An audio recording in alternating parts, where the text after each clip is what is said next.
পাবনায় আওয়ামী লীগ কার্যালয়ে আগুন, পরে প্রতিকৃতি পুনঃস্থাপন ও বিক্ষোভ মিছিল। ৩২ নম্বর ভাঙার কথা কইছে কেডা? ড ইউনূসের উপর ক্ষোভে ফুঁসে উঠলেন রিকশাওয়ালা। এতক্ষণ শুনছিলেন সংবাদ শিরোনাম, এখন থাকছে বিস্তারিত। অন্তর্বর্তীকালীন সরকারের প্রধান উপদেষ্টা ড মোহাম্মদ ইউনূসের কঠোর সমালোচনা করে সোশ্যাল মিডিয়ায় একটি ভিডিও ব্যাপকভাবে ছড়িয়ে পড়েছে। ভিডিওটিতে একজন ব্যক্তিকে সদ্য বিলুপ্ত অন্তর্বর্তীকালীন সরকারের কর্মকাণ্ড ও দেশের সাম্প্রতিক অস্থিতিশীল পরিস্থিতিতে তীব্র ক্ষোভ প্রকাশ করতে দেখা গেছে। তিনি সরাসরি ড ইউনূসকে লক্ষ্য করে দেশের সম্পদ ধ্বংস এবং জানমালের নিরাপত্তার অভাব নিয়ে প্রশ্ন তুলেছেন। ভিডিওতে ওই ব্যক্তিকে বলতে শোনা যায়, ধানমন্ডির ঐতিহাসিক ৩২ নম্বর বাড়ি বঙ্গবন্ধু ভবন ভাঙার কোনো যৌক্তিকতা ছিল না। তিনি প্রশ্ন করেন, ড ইউনূস ৩২ নম্বর ভাঙছেন কেন? এটা ভাঙার কথা কইছে কেডা? তার মতে এই ধ্বংসযজ্ঞের কোনো অনুমোদন সাধারণ মানুষের পক্ষ থেকে ছিল না। ওই বৃদ্ধ ব্যক্তি ড ইউনূসের সমালোচনা করে আরও বলেন, বর্তমান সরকারের শাসনামলে বা তাদের প্রভাবে দেশের রেল স্টেশন, কালভার্ট ও গাড়ি ভাঙচুর করা হয়েছে। তিনি সরাসরি অভিযোগ করেন, আপনি গোলাম আজমের দলিলে মাঠে নাইমা জ্বালাও পোড়াও কতগুলি গাড়ি ভাঙছেন, কতগুলি স্টেশন ভাঙছেন। এসব ধ্বংসাত্মক কর্মকাণ্ডের জন্য তিনি ড ইউনূসের কাছে কৈফিয়ত ও ক্ষতিপূরণ দাবি করেন। বৃদ্ধের বক্তব্যে উঠে আসে ব্যাংক লুটপাট ও সাধারণ মানুষের ঘরবাড়ি পোড়ানোর বিষয়টিও। তার দাবি, বিদেশ থেকে টাকা এনে অর্থনীতি সমৃদ্ধ করার কথা থাকলেও বাস্তবে মানুষের ঘরবাড়ি জ্বালানো হচ্ছে এবং ব্যাংক ব্যালেন্স লুটপাট করা হচ্ছে। তিনি ক্ষোভের সাথে বলেন, অন্তর্কালীন সরকারে আপনি যেটা করবার কাম ওইটা করেন নাই, আপনিগো বিদেশ থাইকা টাকা আনার কথা ছিল ওইটা আনেন নাই। বক্তব্যের শেষ পর্যায়ে তিনি ড ইউনূসকে হুঁশিয়ারি দিয়ে বলেন যে শুধুমাত্র সাবেক প্রধানমন্ত্রী শেখ হাসিনার বিচার করলেই হবে না, বর্তমান অরাজকতার জন্য ড ইউনূসকেও বিচারের মুখোমুখি হতে হবে। বৃদ্ধের সাফ কথা, আপনি থাকেন, আপনার বিচার হবে। খালি হাসিনার বিচার হবে না, আপনার বিচারও হবে। সোশ্যাল মিডিয়ায় এই ভিডিওটি এখন আলোচনার কেন্দ্রবিন্দুতে। অনেকে একে সাধারণ মানুষের না বলা কথার প্রতিফলন হিসাবে দেখছেন, আবার কেউ কেউ একে রাজনৈতিক উদ্দেশ্য প্রণোদিত মনে করছেন। তবে ভিডিওটি যে বর্তমান সরকারের ওপর এক শ্রেণীর মানুষের আস্থার সংকটের ইঙ্গিত দিচ্ছে তা স্পষ্ট। বাংলাদেশের রাজনৈতিক অঙ্গন আবারও উত্তপ্ত হয়ে উঠেছে পাবনা জেলা আওয়ামী লীগ কার্যালয়ে অগ্নিসংযোগের ঘটনাকে কেন্দ্র করে।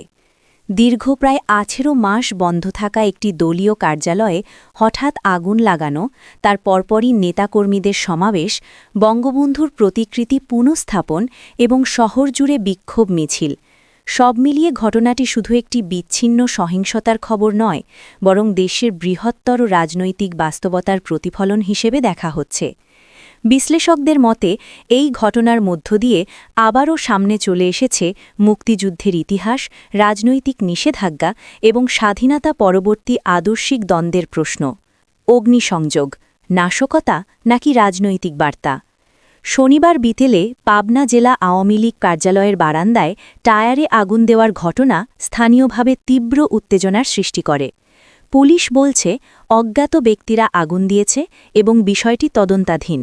তবে আওয়ামী লীগ নেতাকর্মীদের অভিযোগ এটি পরিকল্পিত রাজনৈতিক নাশকতা।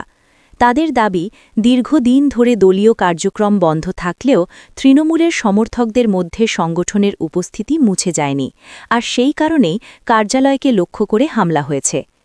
রাজনৈতিক বিশ্লেষকদের মতে, বাংলাদেশের রাজনীতিতে প্রতীকী স্থাপনায় হামলা অনেক সময় বড় বার্তা বহন করে। দলীয় কার্যালয়, বঙ্গবন্ধুর প্রতিকৃতি বা জাতীয় পতাকার মতো বিষয়গুলো কেবল স্থাপনা নয়, এগুলো আদর্শিক অবস্থানের প্রতীক। ফলে এমন হামলা রাজনৈতিক উত্তেজনাকে আরও বাড়িয়ে তোলে। পতাকা উত্তোলন ও প্রতিকৃতি পুনঃস্থাপন প্রতিরোধের প্রতীক?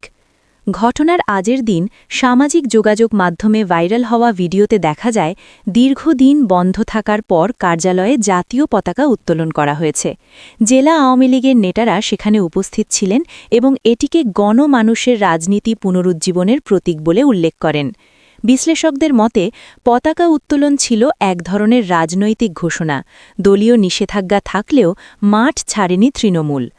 অগ্নিসংযোগের পর বঙ্গবন্ধু শেখ মুজিবুর রহমানের প্রতিকৃতি পুনঃস্থাপন করে পুষ্পস্তবক অর্পণ করাকে অনেকেই প্রতিরোধের ভাষা হিসেবে দেখছেন।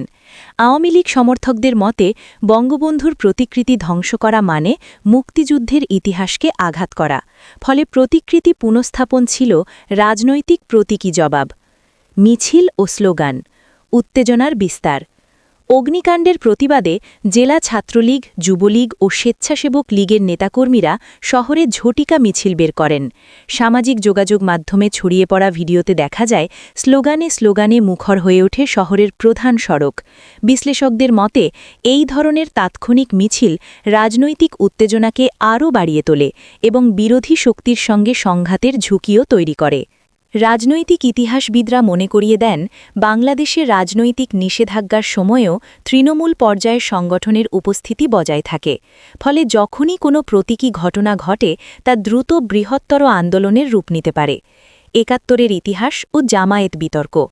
এই ঘটনার বিশ্লেষণে বারবার উঠে আসছে জামায়াতে ইসলামীকে ঘিরে বিতর্ক।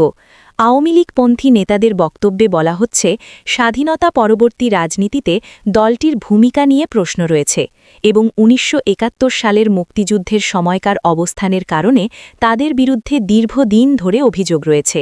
আন্তর্জাতিক অপরাধ ট্রাইব্যুনালের বিভিন্ন রায়ে জামায়াত সংশ্লিষ্ট কয়েকজন নেতার বিরুদ্ধে যুদ্ধাপরাধের অভিযোগ প্রমাণিত হওয়ায় বিষয়টি রাজনৈতিক আলোচনায় নতুন মাত্রা পেয়েছে। বিশ্লেষকদের মতে মুক্তিযুদ্ধের ইতিহাস বাংলাদেশের রাজনীতিতে একটি শক্তিশালী আবেগীয় উপাদান। যখনই আওয়ামী লীগের কার্যালয় বা বঙ্গবন্ধুর প্রতিকৃতিতে হামলার মতো ঘটনা ঘটে, তখন সেটা শুধু দলীয় ইস্যু থাকে না, বরং স্বাধীনতার ইতিহাসের প্রশ্নে রূপ নেয়। ফলে রাজনৈতিক মেরুকরণ আরও তীব্র হয়। নিষেধাজ্ঞা ও রাজনৈতিক বাস্তবতা। অন্তর্বর্তী সরকারের দেওয়া নিষেধাজ্ঞার কারণে আওয়ামী লীগ ও সহযোগী সংগঠনের আনুষ্ঠানিক কার্যক্রম দীর্ঘদিন বন্ধ ছিল। এই প্রেক্ষাপটে পাবনার ঘটনাকে অনেক বিশ্লেষক দেখছেন রাজনৈতিক নিষেধাজ্ঞা বনাম তৃণমূলের প্রতিক্রিয়া হিসেবে। তাদের মতে যখন একটি বড় রাজনৈতিক দলকে মাঠের বাইরে রাখা হয়, তখন সমর্থকদের মধ্যে ক্ষোভ জমে থাকে, যা কখনো কখনো হঠাৎ বিস্ফোরিত হয়। অন্যদিকে সরকারপন্থী মহল বলছে আইন শৃঙ্খলা বজায় রাখার জন্যেই নিষেধাজ্ঞা দেওয়া হয়েছিল এবং যে কোনো ধরনের উত্তেজনামূলক কর্মকাণ্ড পরিস্থিতিকে আরও জটিল করতে পারে। সামাজিক যোগাযোগ মাধ্যমের ভূমিকা। এই পুরো ঘটনা প্রবাহে সামাজিক যোগাযোগ মাধ্যম বড় ভূমিকা রেখেছে। পতাকা উত্তোলনের ভিডিও থেকে শুরু করে অগ্নিসংযোগের ছবি, সবকিছুই দ্রুত ভাইরাল হয়েছে। বিশ্লেষকদের মতে সোশ্যাল মিডিয়া এখন রাজনৈতিক বার্তা ছড়ানোর প্রধান মাধ্যম হয়ে উঠেছে, যেখানে একটি ছোট ঘটনা মুহূর্তেই জাতীয় ইস্যুতে পরিণত হয়। রাজনৈতিক বার্তা, ফিরে আসার সংকেত। আওয়ামী লীগ সমর্থকের একাংশ মনে করছেন পাবনার ঘটনাটি দলটির পুনরুত্থানের ইঙ্গিত। তাদের মতে দীর্ঘদিন নিষিদ্ধ থাকার পরও নেতাকর্মীরা সংগঠনের প্রতি আনুগত্য দেখাচ্ছেন, যা ভবিষ্যৎ রাজনীতিতে বড় প্রভাব ফেলতে পারে। তারা বলছেন সাধারণ মানুষের আস্থা এখনও শেখ হাসিনার উপর রয়েছে এবং এই ধরনের প্রতীকী কর্মসূচি সেই আস্থার প্রকাশ। বিশ্লেষকদের মতে রাজনৈতিক বাস্তবতায় কোনো দল পুরোপুরি অদৃশ্য হয়ে যায় না, বরং নিষেধাজ্ঞা বা চাপের সময় সংগঠনগুলো নতুন কৌশলে নিজেদের উপস্থিতি জানান দেয়। সামনে কি? পাবনার অগ্নিসংযোগের ঘটনা এখন তদন্তাধীন, তবে এর রাজনৈতিক প্রভাব ইতিমধ্যেই স্পষ্ট। একদিকে আওয়ামী লীগপন্থীরা এটিকে স্বাধীনতার চেতনার বিরুদ্ধে আঘাত হিসেবে দেখছে, অন্যদিকে বিরোধী মহল বলছে আইন শৃঙ্খলা পরিস্থিতি যেন নিয়ন্ত্রণের বাইরে না যায়। রাজনৈতিক বিশ্লেষকদের মতে বাংলাদেশ এখন এমন এক সময় পার করছে যেখানে প্রতিটি ছোট ঘটনা বৃহত্তর রাজনৈতিক সংকেত বহন করছে। অগ্নিসংযোগ, প্রতিকৃতি পুনঃস্থাপন, পতাকা উত্তোলন সব কিছুই আসলে আদর্শিক লড়াইয়ের অংশ। শেষ পর্যন্ত প্রশ্ন একটাই থেকে যায়, এই উত্তেজনা কি নতুন রাজনৈতিক সমঝোতার দিকে নিয়ে যাবে নাকি আরও গভীর বিভাজনের জন্ম দেবে? বাংলাদেশের রাজনীতির ভবিষ্যৎ এখন সেই উত্তর খুঁজছে।